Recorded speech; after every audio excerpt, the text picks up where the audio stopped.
Great. Welcome everybody. Bordar. My name is Oriel Miller and I am the Director of the Institute of Welsh Affairs, the IWA.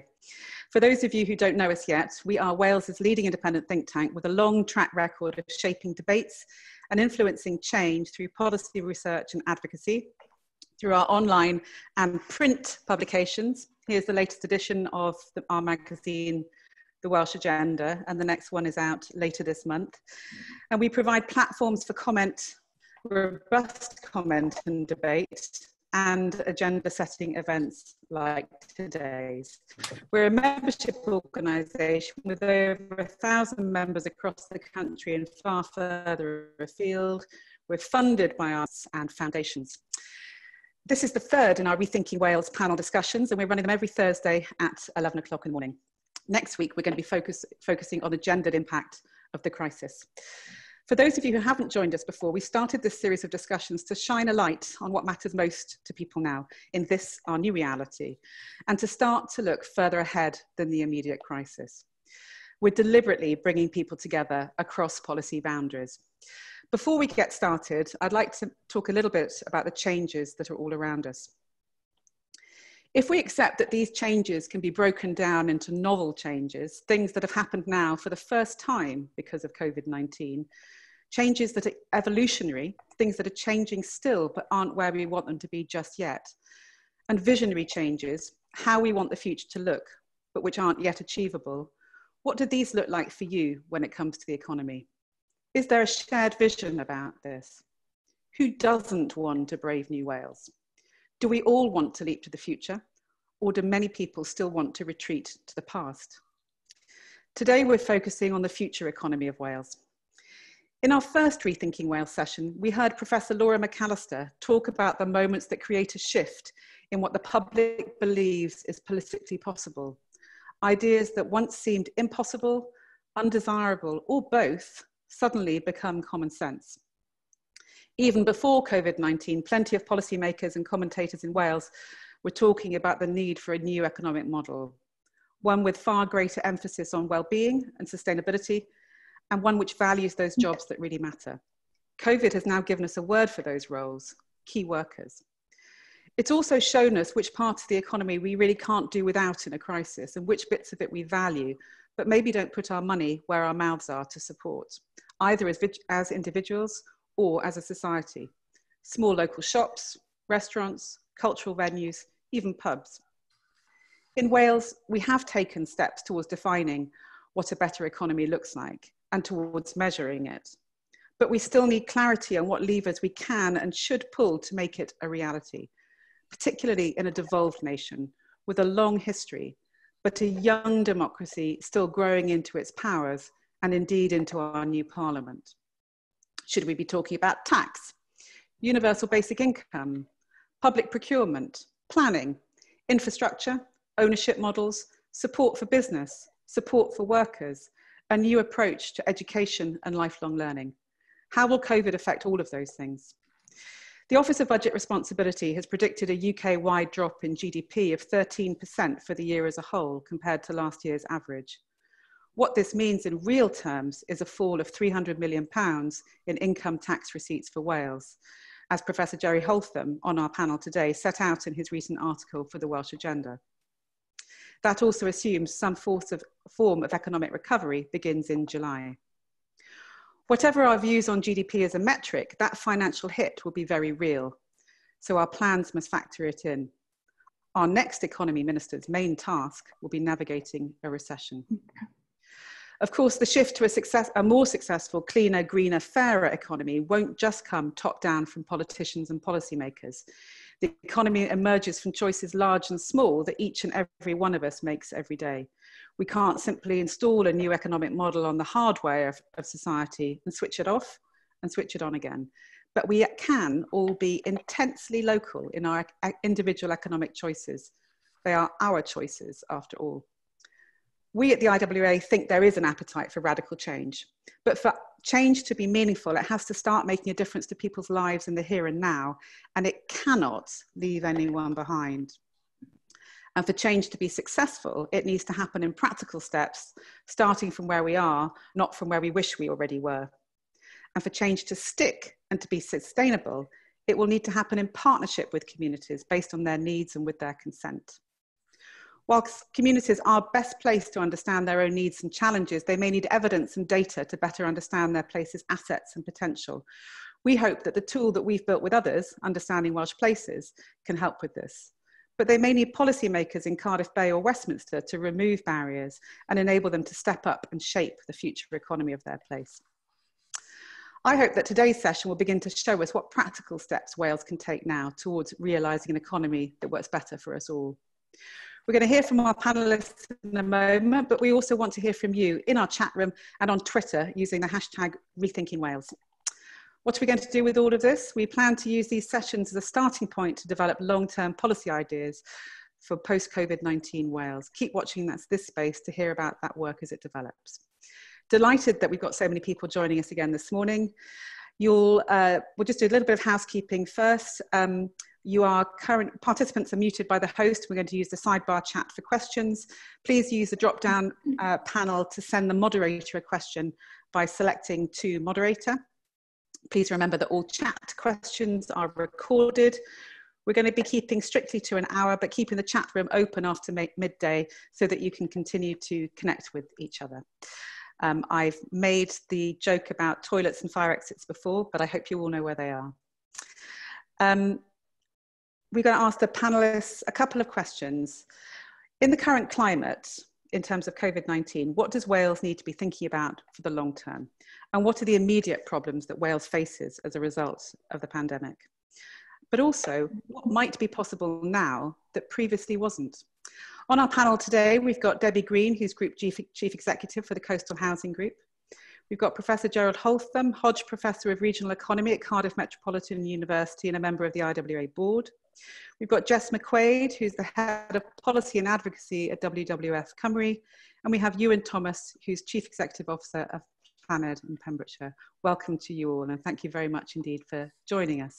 Debbie, I'm going to come to you first, please. Thank you very much, Oriel.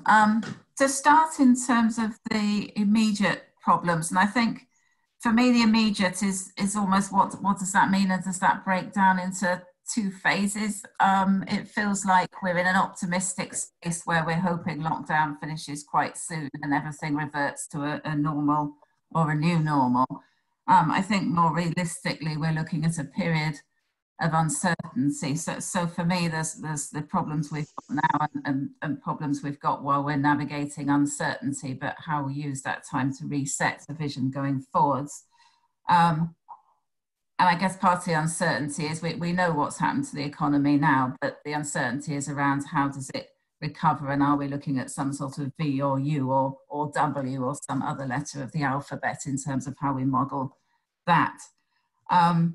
Wales, I think, didn't come into this crisis in a strong position. We've not recovered particularly well from deindustrialisation, and we're still struggling with the pernicious problems of inequality, child poverty, and post-austerity, huge increases in the use of food banks. And a lot of the jobs that have been created in Wales have been poor quality jobs in the gig economy that have been very vulnerable to the coronavirus crisis, but also may well be vulnerable in terms of how do they come back in the context of social distancing in the short term. And some of the things that Wales has relied on in terms of hospitality, tourism, etc., obviously all at risk both now and in the immediate future. For Welsh Government, in conversations recently with Welsh Government, it's clear that basically the coffers are pretty much empty. Spare money that was in Welsh Government has been used up on their economic resilience measures, so the extra gaps that they plugged in addition to the UK Government support and things like support for business rates and some other measures as well. And they're now in the position of thinking about how do they actually reprioritise their own budget for the rest of this government term, particularly also bearing in mind kind of regional and spatial considerations in that, but I think struggling a bit to think about how they use that to support particular sectors or actually identifying which are the sectors that need support and which might then need to go under.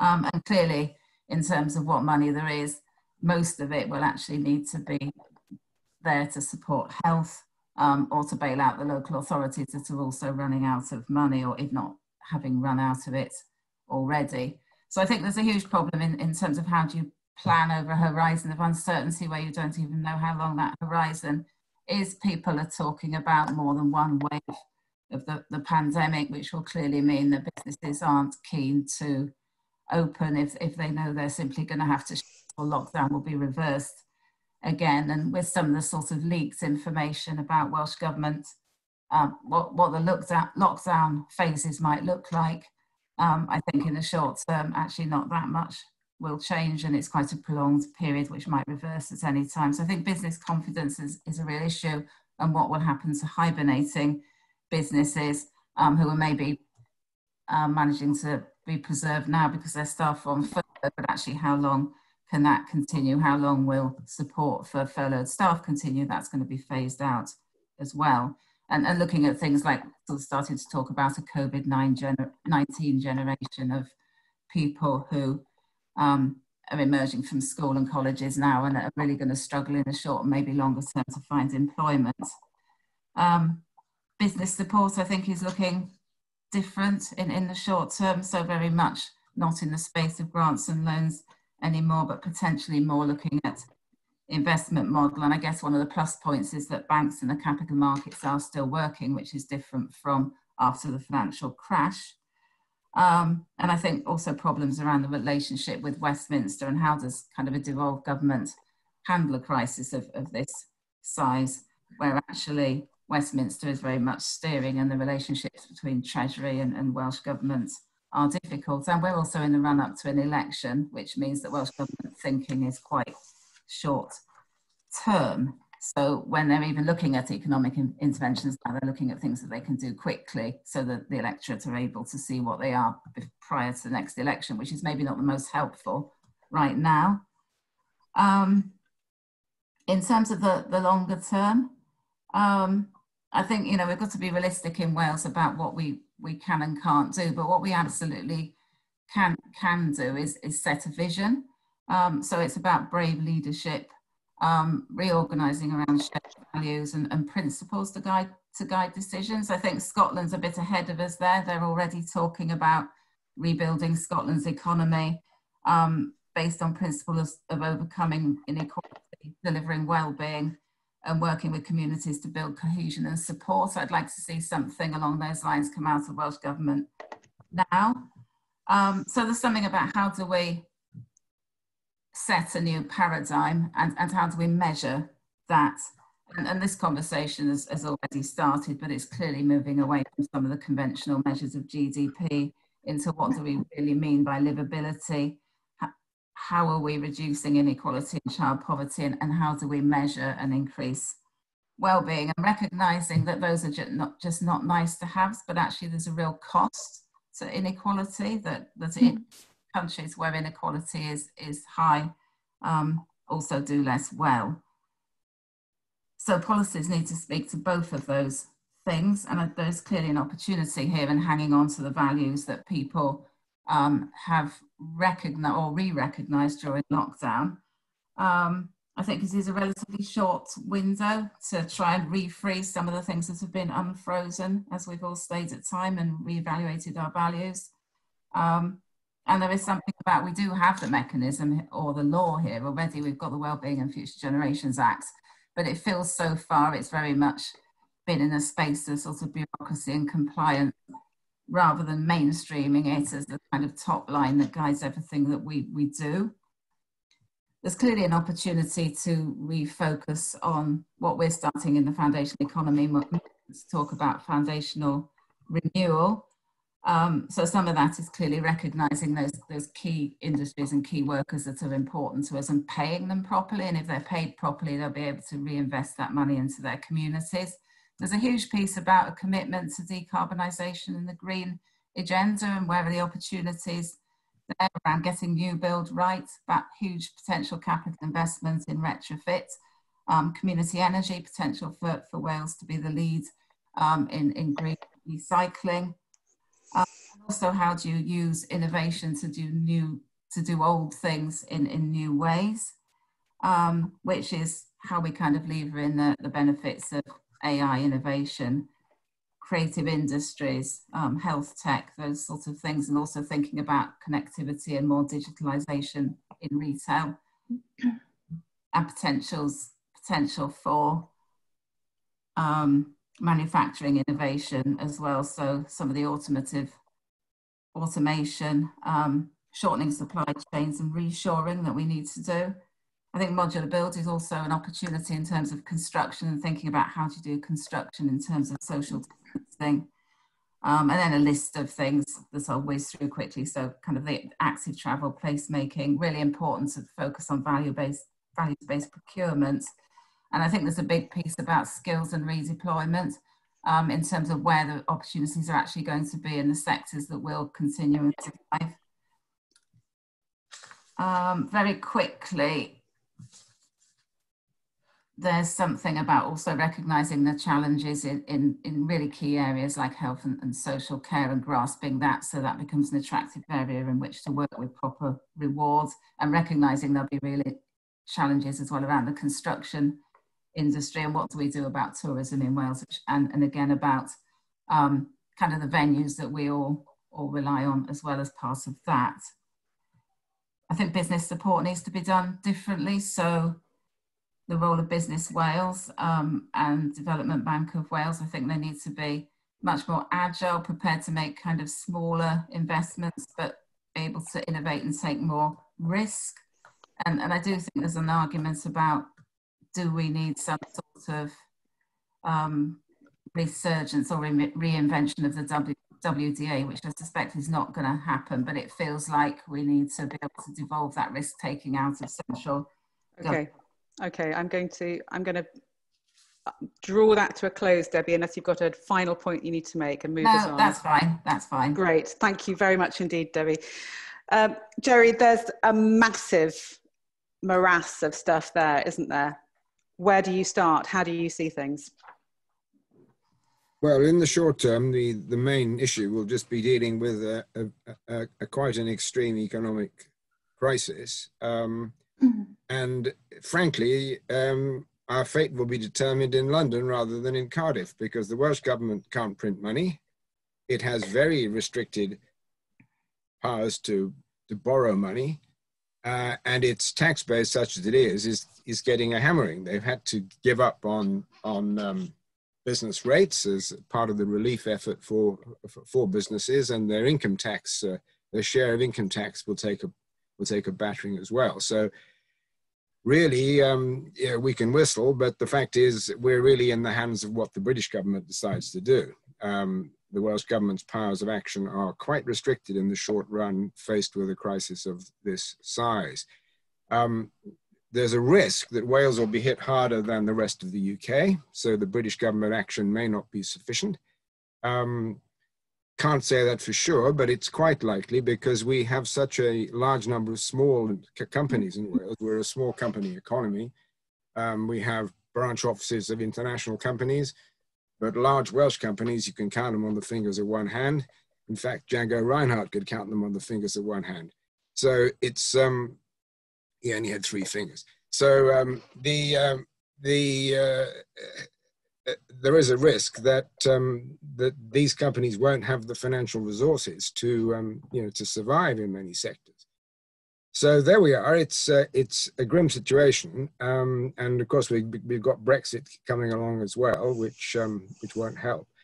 I think a key issue will be how business can adapt to the situation, because it's clear that one of the elements that's likely to happen now is a certain dilution of globalization. So these very long, complex supply chains may well be truncated in future. So all these small Welsh companies involved in the automotive industry, for example, supplying bits and pieces to engines or things that get then passed back and forth across the channel. That's at risk, I think. It was at risk anyway with Brexit, but it's certainly at risk now. But there may be opportunities because of that sort of reshoring effort. We've all seen that the British economy wasn't able to produce lots of fairly ordinary things that that were needed in the current crisis. And if the matter of public procurement now, governments start to look for local suppliers of things like, I don't know, ventilators or whatever, there may be opportunities for people in the medical appliance business and things like that to to find new things to do. So the question will be how adaptable Welsh business can be in the short term. But I think it is going to be difficult, and our fate is not entirely in our own hands. I can say more about that, but I won't now. In the longer run, I think Wales faces three issues. One is dependency. I've just spoken about it. Our fate isn't in our own hands, and until we can grow our economy and strengthen our tax base, it won't be. The second is climate change, which is going to hit us like everybody else. Again, we can only do our little part in our corner of the world, and how things go will depend on an international response. And the third thing is the demographic crisis. We currently have nearly a quarter of the population over 65, and on central projections that will go to nearly a third by 2040. There's no case in history of an economy developing rapidly, however you want to describe development, whatever you want to do with your resources. It's very difficult to expand and develop in the face of an increasing demographic change like that in the direction of more dependency. And so I think policy in Wales has to be angled very strongly to supporting young people, to encouraging young people to stay in Wales, to encouraging other young people to come into Wales, and quite brutally, frankly, discouraging people from retiring to Wales because, you know, they pay their taxes in England and then they get their social care in Wales. So I think it's I speak as an old timer myself, but I mean, it's time we bit the bullet, I think, and policy was directed much more to helping young people because the future of the country will depend on it. We will not be able to reduce our dependency with that kind of demographic shift unless we make a very determined effort, you know, to do so. Jerry, thank you. Jess, we're coming to you next. Climate change isn't going to go away, and it's there. And whatever we do next in terms of building back better needs to take that into consideration, into primary consideration. Could you tell us what you think the key issues are both now and for the future, please? Yes, thank you. I wanted to highlight firstly how environmental organisations and the contribution that they make to our economy and well-being has been affected by COVID. As this is often a forgotten part of our economy in Wales, which reflects the kind of the wide challenge that we have with our current economic models, that nature's value and the services that provides is often not taken into account, and hence we're now moving into a space where we're seeing some of the impact of that and the disservice that nature is having on our well-being, which is kind of more and more evidence around how the pandemic is linked to that. So I mean, and then that's kind of in the opposite sense of what's happening now when people are experiencing COVID crisis. Many of us are actually finding solace in nature via access to our local park, morning bird songs, but also it's highlighted how there's massive inequalities in access to nature. So people who are deprived urban areas have little access to green space. So understanding that kind of context of where we are now, environmental organisations kind of are a critical partner to delivering nature restoration and decarbonisation agenda. Yet a recent survey by Wales Environment Link have included some of the challenges that kind of we're facing, impact on our frontline functions, including conservation and land management, closure of visitor centres, cafes, shops, and tourist attractions, and a lot of the project and community work and the volunteer work that goes directly into nature restoration has had to be stopped. Our significant contribution to our scientific and policy work in Wales is kind of reduced due to many staff being furloughed. And 98% of the respondents have experienced immediate effect, with 27% at high risk within the next 3 or 4 months. And that's probably going to be even stronger next year, when we'll see a drop in fundraising and our legacies will be affected. So I think these economic losses associated with coronavirus over the coming years are expected to be in the order of hundreds of millions of pounds for environmental charities in Wales. We're important employers, and we have a combined turnover of 47 million. I mean, that's kind of sounds fairly small in the wider context, but of course there's all those kind of additional kind of services that we provide to people's well-being. So I think the challenge is going to be how we support those organisations, but also the other key issue that we're facing in Wales, or that COVID has kind of highlighted, that I wanted to raise, was also about the challenges in our food system in Wales. So food and drink is a priority sector in Wales, and is growing, yet the COVID crisis has highlighted some serious issues, particularly around its resilience and vulnerabilities to shocks. So some in the food sector are doing well in the crisis. We're seeing more support for local shops. Local food producers are talking about a massive increase through kind of food box schemes. And there's increase in grocery sales considerably on this time last year. But many others are struggling. So farmers unions are asking for urgent support from government. Many farms are on the brink of collapse. There's massive volatility in dairy and red meat prices. And wages for many in this sector are low, so kind of really vulnerable in this sector. And access to food is a massive worry for many people in Wales, particularly because of poverty. And a lot of the causes of this have been pre-COVID, but COVID has highlighted the vulnerability of our food system. Particularly, I mean, as Jerry mentioned, we're part of kind of a globalised supply chain, just in time, very few localised supply chains in Wales. And we've got inefficient and unsustainable production, inequalities in affordability and access and distribution, and high levels of food loss and waste among the problems in our system. So I think what we've seen in Wales and globally is that our economy, and our economic system and model doesn't function well to shocks. This is a health shock at this time. We had a financial one in 2008. And as you know, Jerry and others have mentioned, we'll expect many more environmental shocks on our way with climate, and also the nature crisis that kind of sits with us. I think we saw with the recent floods in South Wales, that was just a taster of kind of some of what's to come. And I think many, not including environmentalists, don't think that our current economic model is fit for purpose for our human environmental well-being. And arguably, it's had a significant contribution to the root cause of the pandemic they're actually experiencing now. So in terms of what we need to be thinking about the long term, many people such as the UN Secretary General are already saying we need to recover better, that we need an economy and society that we rebuild after the crisis, which is much more resilient, more environmentally sustainable and more socially just. The UK Climate Change Committee, letter to the head of 4 nations, talked about the same, with a list of what this looks like and where investment's needed.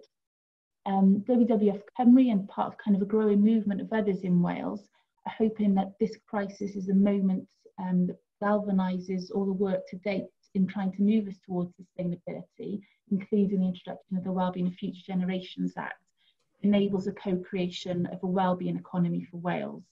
So there's different ways that can be described. That's just one, but in essence, kind of one planet economics, environmental growth, the donut model. But in essence, as has been mentioned, it's about delivering more than just GDP. It's also about building in environmental and human wellbeing indicators into this. Now, that's not new. It's been around for decades. New Economics Foundation have been pushing it, as has many others. But I think now is the time really that we need to look. I mean, some of the challenges that Jerry's just outlined are kind of serious, but you know, looking at what we want to measure as a society in Wales, the living standards, our health, environment, and the types of sectors that we need to be investing in if we do have some sort of fiscal stimulus package that is devolved to Wales, which is what we're actually going to be lobbying for kind of through our UK colleagues. It's not just through decarbonisation to tackle climate change, but it's also key to recognise that nature restoration plays a really important part in that. IPPR is a useful assessment of the jobs and the timelines, like ready to go jobs. And those include things like nature restoration, tree planting, peat bog restoration, utility housing sites, seagrass planting, as well as the more traditional understanding of jobs in decarbonising sectors like energy efficient installation, community renewables. And we also need to be looking at where we want to have certain expectations on the jobs which aren't necessarily green, and how we green those brown jobs. So supporting or encouraging or even forcing industries in Wales which are going to have investment from Welsh Government to require levels of environmental improvement. So we've seen in France the state funding to the airline, it's part of that is a condition that they don't actually offer flights where train travel can be done. So I think we've started to see some of this approach in Welsh Government through the economic contracts approach, which does have decarbonisation within it, but obviously that can be expanded out to other environmental impacts. So I think we kind of have confidence that this is the direction of travel with Welsh Government, with the prosperous, more equal, greener Wales. But the challenge always in Wales is moving from principle into practice, and that, the implementation gap in Wales, the challenge we've got now that Jerry's just outlined is extreme. So kind of as well as selling the vision and kind of co-creating that with the people of Wales, how we work together on a kind of an achievable action plan or a route map is going to be critical, and we probably need to do that rapidly. Because we're going to be pressing up against business as usual on steroids. And I kind of really don't want that to happen, and many others in Wales don't. So I think my kind of ending point would be that kind of during this economic reset, we want to ensure that we work together towards the path of a green recovery that embeds new ways of working, new greener economic patterns, and more equitable access to a high quality environment. And that's part of the broader economic and social recovery for us to Wales. It drives us towards the zero carbon Wales that we need, and also one where biodiversity loss is halted, to ensure that we have future well-being for the future generations. No lack of ambition, Jess, from you. Thank you very much indeed. Ewan, I'm going to come to you now. I think particularly useful, bearing in mind, a recent stat that low earners are 7 times as likely as high earners to work in a sector which is currently shut down, and obviously hospitality being one of those sectors, and that being a key driver of the economy in Pembrokeshire. Can you pick up on some of the points that the others have raised, perhaps, and tell us how you think there is a way out of this? Yeah. Bore da, good morning everyone, and again thanks to Oriel and the IWA for putting this morning on. It's been really interesting to hear my colleagues in terms of the panelists and what they've highlighted. I think there is a consensus in terms of, we can't go back to the business as usual approach that we saw pre-lockdown. I think what we need to look at is the positives that have come out of lockdown. And I think there are positives which we can learn from and hopefully implement and sustain going forward. And certainly from a perspective of an organisation such as Planet, alongside other community-based organisations across Wales and the UK, what we have seen is a rise in community cohesion, and a different way of doing things. Things didn't suddenly fall apart because, large-scale employers suddenly had to shut down and staff were furloughed and things were mothballed. What we've seen is a rise in how communities can work together, that local supply chains can prove effective, and we can support local businesses in a different way and support our fellow residents within those communities to provide a sustainable, alternate, different way to providing local economic kind of strengths in some respects. I think what will be useful is in terms of having that knowledge. I mean, Jerry's referred to it in terms of the Westminster model. They are going to be so preoccupied with post-coronavirus, have Brexit into the trade agreement to go through and understand. So that is going to preoccupy their time for years to come. So Wales is going to be on the back foot. Now, Welsh Government, despite all best efforts, will not have the financial clout or resources to actually do what we need and require for our communities and our business sector across Wales. So I think what we need to do is to look inward, and we've actually got some fantastic models across communities in Wales already in terms of how they're working together through business, through the supply chains and through local skills to actually deliver a model which I think we need to look at. And I think what Welsh Government, I would suggest from a community angle, and certainly, you know, we talk to communities and local businesses every day. What we need is just a confidence. Rather than kind of look at the glass half empty and say we're not having any extra funding from Westminster, there's no money left in Cardiff Bay. Well, we've got fantastic resources in Wales. We've got knowledge, we've got skills, we've got people, we've got physical resources, we've got great entrepreneurs. And I think what we need to do is in Wales, effectively push the reset button. Just refer to how we can look at environmental kind of issues to support the economy going forward. We need to be smarter in terms of how we use existing community initiatives. In Pembrokeshire, we've got fantastic initiatives in communities such as Solva. If you go to North Wales and you look at what's happening with Blaenau Ffestiniog and Cwmni Bro Ffestiniog there, you look at some of the other towns across Wales and how they've regenerated themselves through their own particular efforts. I'm thinking of Cowbridge, I'm thinking of Narberth, Llandeilo. All of these towns have kind of looked at what is important to them locally. They've looked at local supply chains, they've looked at local skills. And I think what we can perhaps do is learn from those. Now, with all due respect to academics, I think what we've seen in the past is Welsh Government relying too much on academia to drive us out of wherever we are. You know, it could have been the recession, it could be looking at education, transformation. What we need to do, I think, is work with academia still, but not rely on academia to actually give us solutions.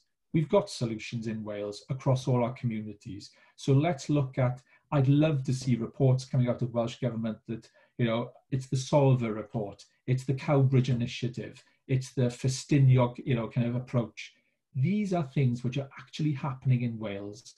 And what I would like to see is that Welsh Government now, post-COVID-19, looks to communities to actually drive change.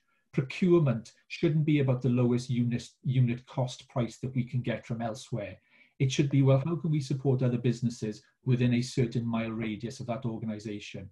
And that should apply to health boards, local councils, you know, large and small organisations, about working within, as we've heard, the foundation economy, but also the circular economy. Now, Lee Waters, as Deputy Minister, as we know, has been a really big advocate of this, as have many others. And I think it's time to stop talking about it and let's actually put something into practice which actually delivers on it. So I'd love to see local procurement actually come into fruition. I also think skills is something which, you know, my fellow panelists have also picked up on. I was fortunate to work myself for 5 years across North Wales as the leading kind of skills officer there to work with HE, FE and businesses.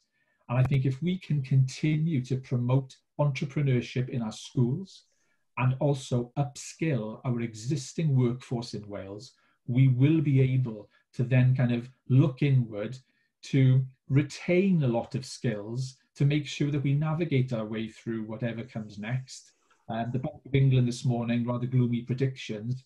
However, they have kind of added the caveat that next year there could be a bounce back.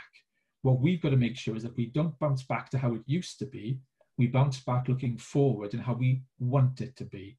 And I think communities are at the forefront of how we can do that. And the rural economy particularly often gets overlooked. The rural economy is just as innovative, just as digitally savvy, and is just as forward-looking. So I think our agricultural sector, our tourism sector, our hospitality sector should have as much of an equal footing as our glamorous counterparts in aviation, manufacturing and elsewhere. So I think let's look at what we've got in Wales, look at the resources we have, look at what communities are doing and use communities to take us forward in terms of a new reset of the Welsh economy.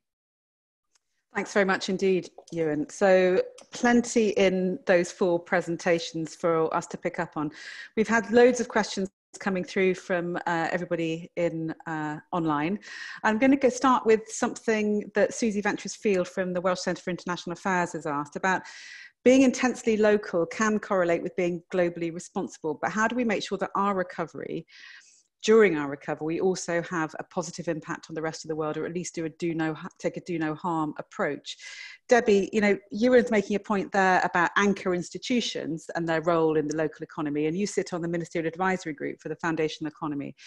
Can you talk to us about some of the thinking that's coming out of that group, and what are the likely lines of action?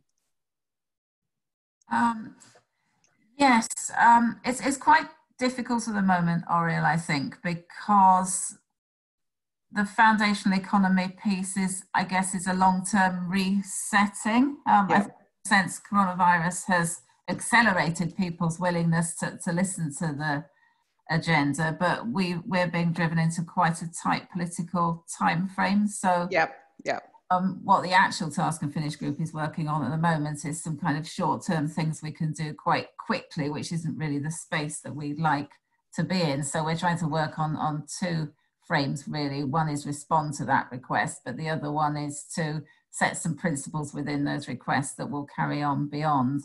I think it's fair to say that most of our thinking has been quite focused within Wales rather than looking outside the borders. I guess that, and I guess that's one of the things that we will need to start reframing actually, and the next part of foundational economy thinking, which is new and really still a work in progress, is kind of foundational economy 2.0, which we're calling it, which is more about thinking about foundational economy in terms of green economy, and that really will take our thinking, I think, more into a global context. But I don't think there's anything really more specific to say on that. That's fine. That's fine. Thank you.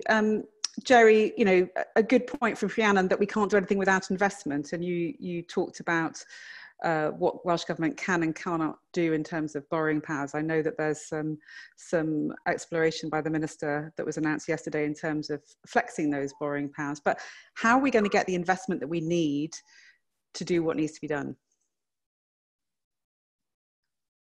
I think Ewan makes some good points about the need for, bottom-up sort of local initiatives. I think that's true.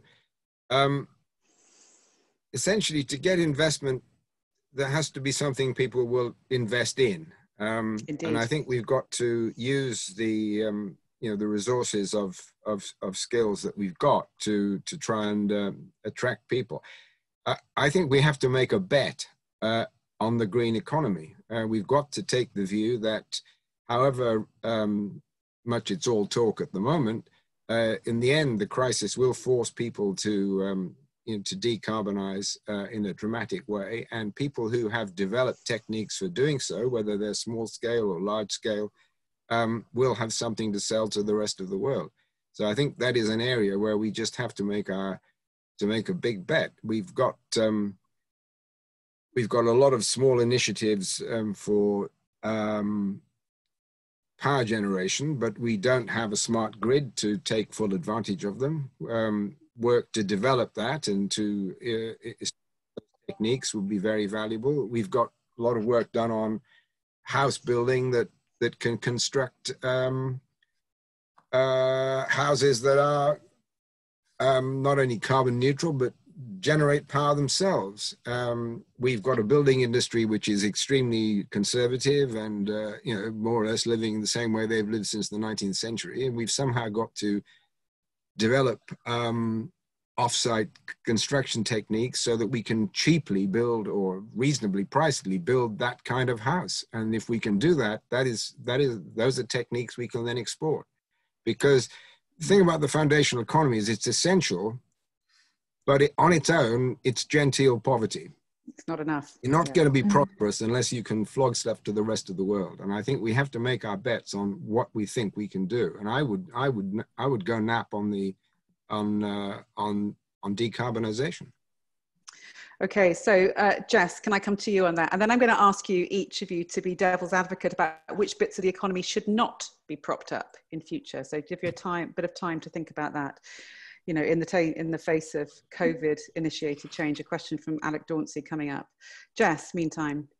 Yeah, welcome what's been said just from Jerry, and just to re-emphasise, it's not just about decarbonisation, it's also about nature restoration. We're experiencing a huge collapse of our ecosystems and biodiversity in Wales and globally, and that is essentially the services that are part of our economy and provide and kind of make our economy exist. So we have to invest in nature's restoration, not just decarbonisation.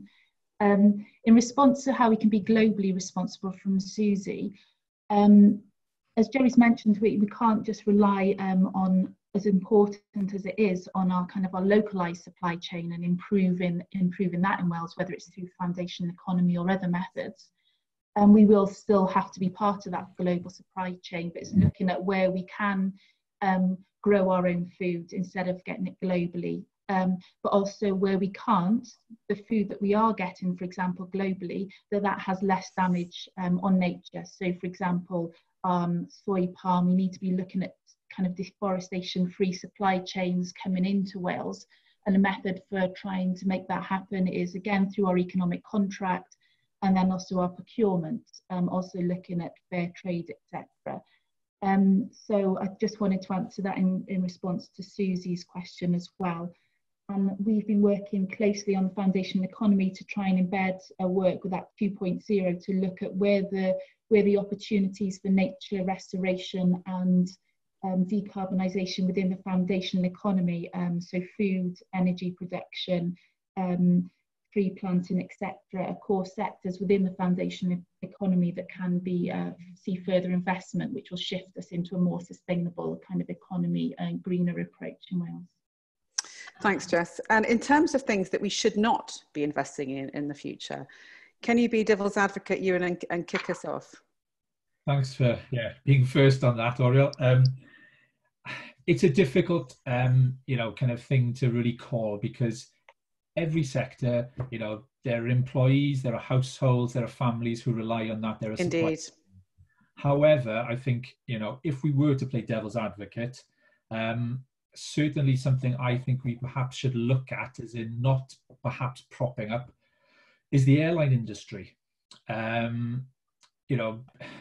What we have to do is look at what we've been able to benefit from as a result of the lockdown, and what we've seen is a return to local supply chains. We've seen a return to local producers, which, going back to Jess's point around the carbon footprint, do we really need to kind of import kind of strawberries in the middle of December from halfway around the world? It may give us a chance to reset the button to support our rural economy, again going back to that, and go back to seasonality for our food and produce, which we were very happy to adhere to, kind of only a couple of decades ago. But now we expect, through the use of aviation, to have goods and services transported in at all times of the year. And I think that's something perhaps which we could not prop up, and then invest the money in our own infrastructure, in our own transport within Wales and within the UK as well, looking at public transport, the rail network. I mean, hopefully people will gain confidence to go back to that. Our local public transport, our buses. We're already hearing of, investment of some of the larger metropolitan unitary authorities in the UK investing in cycle lanes now as a result of the lockdown. So I think if we were looking at something which we had to not prop up as devil's advocate, I would say it's aviation. Okay, thank you. Debbie, can I come to you on that one, please?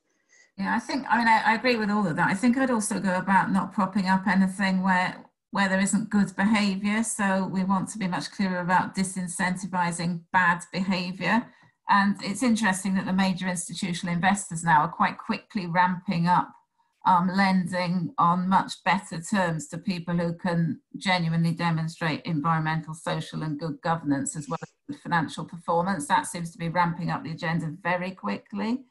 So I think building on that is we shouldn't be encouraging anything which doesn't pay tax, which doesn't pay decent wages, which doesn't demonstrate it can meet those environmental and social goals, as well as being financially sustainable. Thanks. We've got a couple of questions. Your point, Jerry, about encouraging and enabling young people to to both stay in Wales and come to Wales. Lots of people either come to Wales for the first time in search of better quality of life, or return to Wales when they're sufficiently financially secure, or able to commute or whatever, or able to start a business from a lovely rural retreat. Or because they can afford house prices here for whatever different reasons. And I speak as a returner as well in my 30s. How do we retain talent in Wales better? Well, I think one thing we could do is take action on things like fees, university fees, college fees. I'd abolish them, or at least if I couldn't afford to abolish them, I would have a holiday that said anybody who stays in Wales and works in Wales for 3 years, 5 years, or whatever it is, after graduation, we forgive their fees entirely.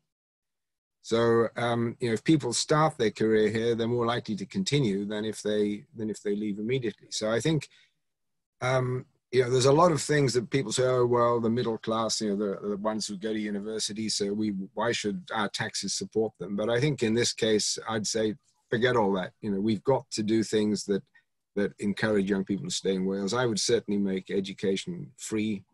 And possibly with that kind of a tie-in as well. The other thing I would do is look at age relation in taxes.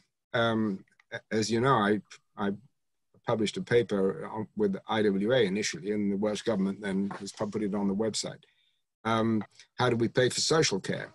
And my argument is that any tax or levy that we impose to pay for social care should be age related. You pay much more when you're older than you do when you're young. So if you're coming in later, pay more.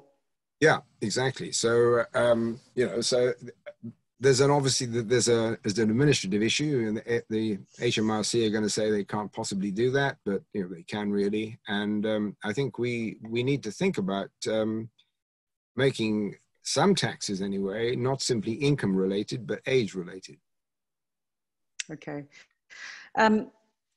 Could we have other people commenting on that one as well? Ewan, retaining young talent in Wales, retaining young talent in Pembrokeshire. It shouldn't always be about, I must go Dick Whittington-esque and seek my fortune elsewhere. No, absolutely. And Pembrokeshire is one of probably the highest kind of ratios in terms of population, along with some parts of Anglesey and Gwynedd, to see an exodus of young people once they finish their school or college education, to go to the likes of Bristol, London, Liverpool, and so on and so forth. I think what we need is, strong local employers who are willing to invest in upskilling, to, move their current workforce on, to create the openings for new talent to come in to those organisations and bring with them fresh ideas. We are seeing it already in a small, kind of scale. Pembrokeshire College, for example, is one of the last FE colleges in Wales which has not merged with anybody else. And we're seeing fantastic results from Pembrokeshire College in terms of how they engage with local employers to be more bespoke and not just take a kind of blanket approach, but to look at what the local needs are.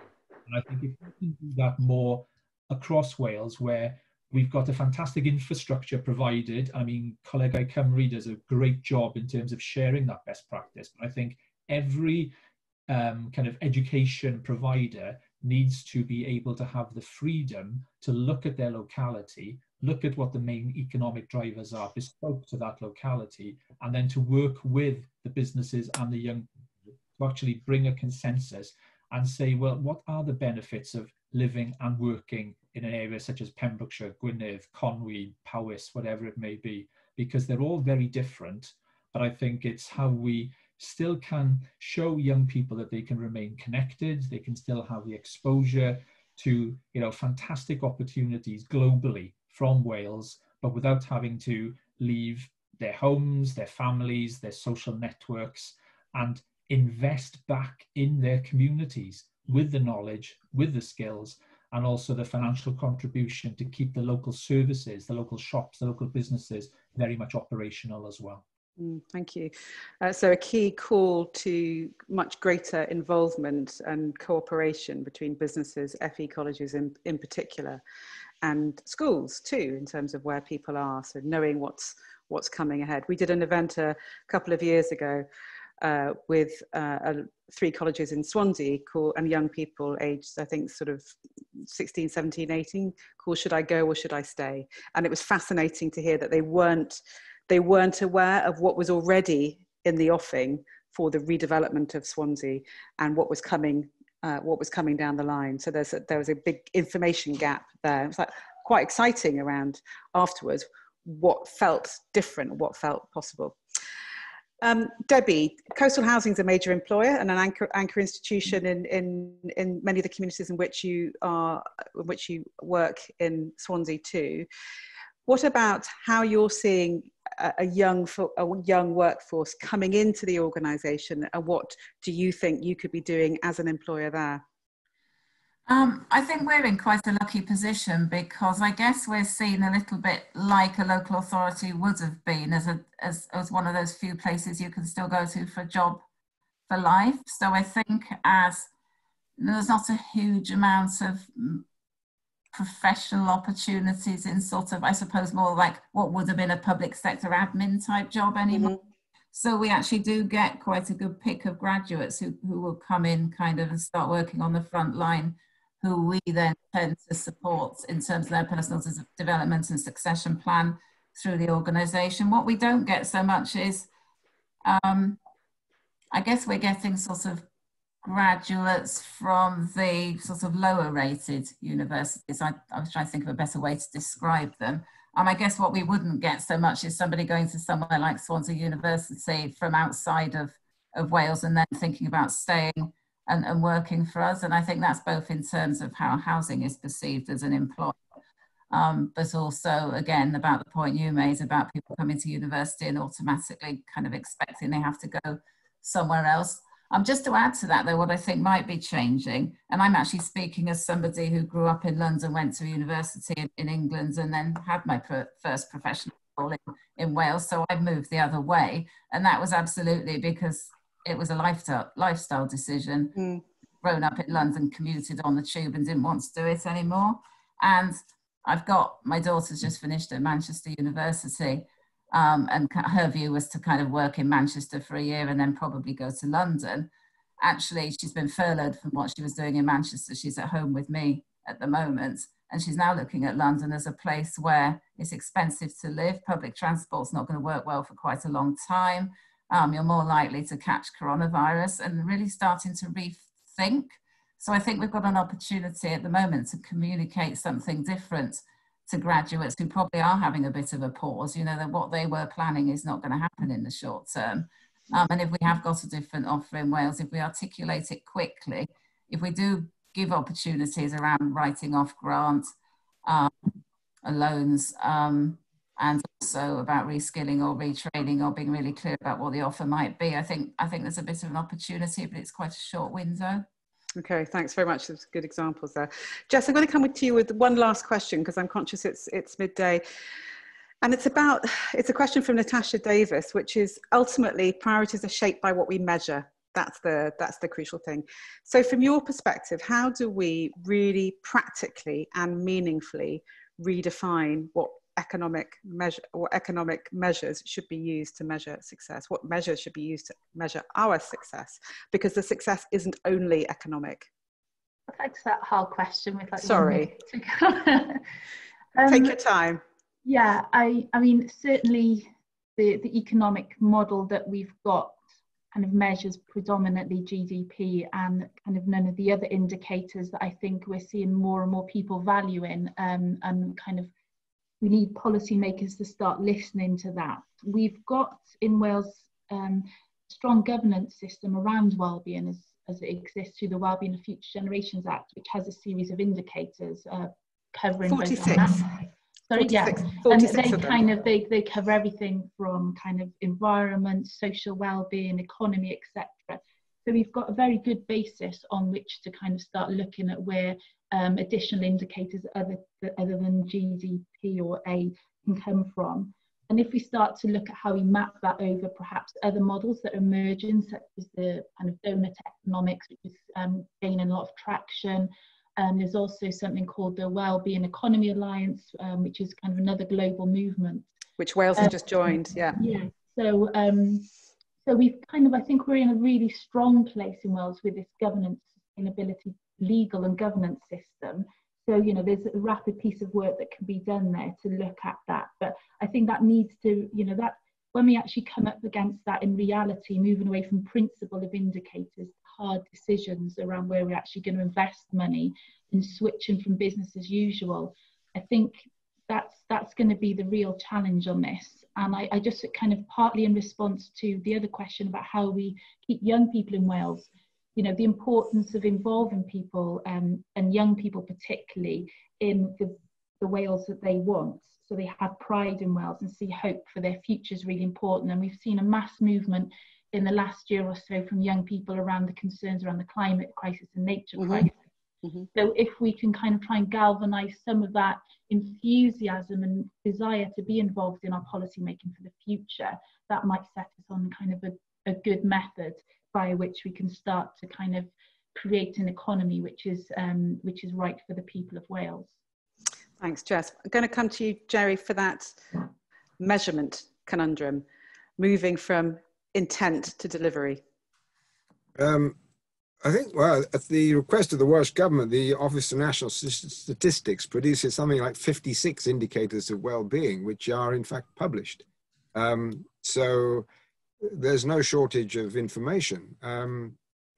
In fact, back in the 90s of the last century, there was quite a lot of work in the States about how you move GDP as a measure nearer to something sensible, which does measure material well-being. Obviously, it's not going to capture cultural or spiritual values or things like that, but just in terms of material well-being, it's not a good measure. And there's quite a lot of work been done on that. So I don't think there's any sort of intellectual challenge here. It's much more a question of political will and something that captures the public imagination. I mean, if people think you're just changing the goalpost because you haven't been scoring many on the old measure, then a new measure won't take off. You know, it has to somehow capture the public's. So too much choice maybe, trust. and maybe narrowing things down and having a much more clearly communicated set of measurements as a way forward. Yeah, I think 56 is probably a little bit too many. A little too many, I think, yeah. And doesn't include any transport one, which we've raised a few times. I'm going to ask you, panelists, please, what you're going to take away from today's conversation and act on, please. The changes that you want to see sticking and what your role is in making that happen. And I'm going to come to go in the orders of speakers. So Debbie, come to you first, really quickly, please, before I wrap up. Thank you. Well, some of it, I suppose, I mean, I'm involved with the Ministerial Advisory Board and they're asking for contributions around vision. So for me, I think it's a rebalancing around taking on board the role of the foundation economy, the role of the green economy, but recognising we need to generate wealth, but also that we're ignoring resources in Wales. So I think very much taking on board Ewan's point that actually we discount the resources and skills and we've got in the community. So a more mature way of doing business that takes on board community resource as well. Thanks, Jerry.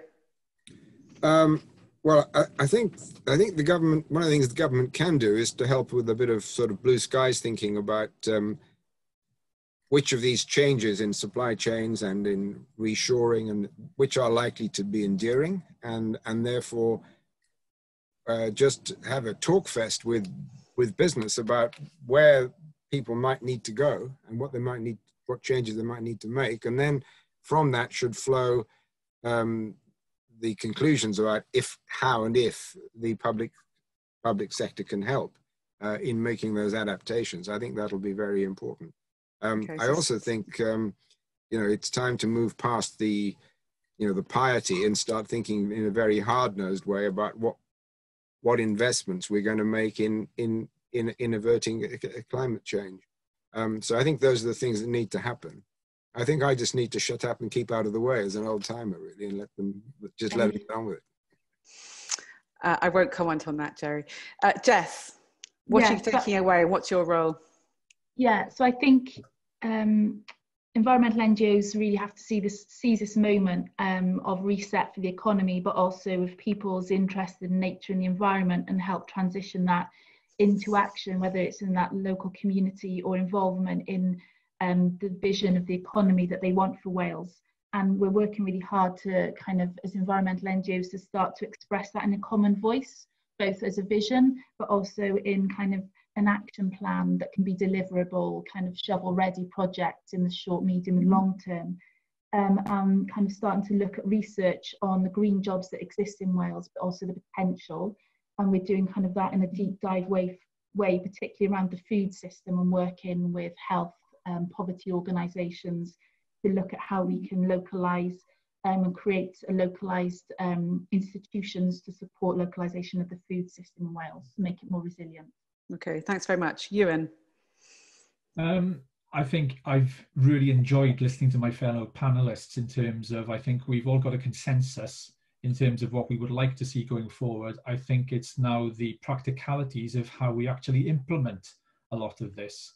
And certainly what I'll be taking away from today is that, you know, people are growing increasingly respectful of the role of communities and what they can bring to this. I think, you know, there are communities out there who would love to work with the powers that be in Welsh Government to inform them more directly about what actually is happening at the coalface, working with our businesses, working with young people, working with our skilled workforce, to actually make sure that we can sustain and grow that locally, and make sure that Wales has a strong voice going forward, that we are leading the way in terms of looking at environmental issues, but also in terms of digital tech and other innovation across our both rural and urban economy. And certainly what I'll be taking away from today is hopefully that we can work more closely together and actually deliver on this. Talking about it is great and getting that consensus, but what I would love to see is now that communities get around the table with leaders across all different sectors and the political elite as well in Wales, to actually affect and deliver change for our economy. Thank you, and I think that's one of the challenges at the moment, meeting with other sectors and creating a space where that listening can happen in a way which is effective. And in a sort of parallel strand to these Rethinking Wales sessions, we're having precisely those conversations to say, what are the things that are great that we want to keep, and what's the stuff that we want to ditch, because actually it's not going to take us into the future. Thank you very much indeed to our panelists for being part of today's conversation. I know there's been loads of chat that's been sparked by the views that we've heard, and we've tried to capture, we will capture all of those questions, and there are questions I didn't get to, so apologies if you put one in. Thank you to Debbie Green, to Jerry Holtham, Jess McQuaid and Ewan Thomas, and to all of you who've stuck with us. I know I've gone over my hour. If you want to receive early notifications of future IWA events and recordings of all of our Rethinking Wales sessions, please do join us as a member at iwa.wales, about us and support us. Next week, we're going to be looking at the gendered impact of the crisis in all sorts of different ways. As a member, obviously, you get fantastic benefits, but also can play your own part. And that's a crucial theme coming through here, is we've all got a part to play in what comes next. We're an open, politically independent organisation and trying to do our best at a crucial juncture for Wales. Obviously, while you're welcome to go off and make yourself a cup of tea or get lunch, we are leaving our chat function open for another 15 minutes in case you want to capture any thoughts or suggestions you might not have had time to do so during the conversation, or to hook up with somebody that you've met online today and further that discussion. Please be aware that all chat conversations will be available to the IWA team as a transcript after the event. Thanks very much indeed for taking part, and hope you can join us for the next discussion next week.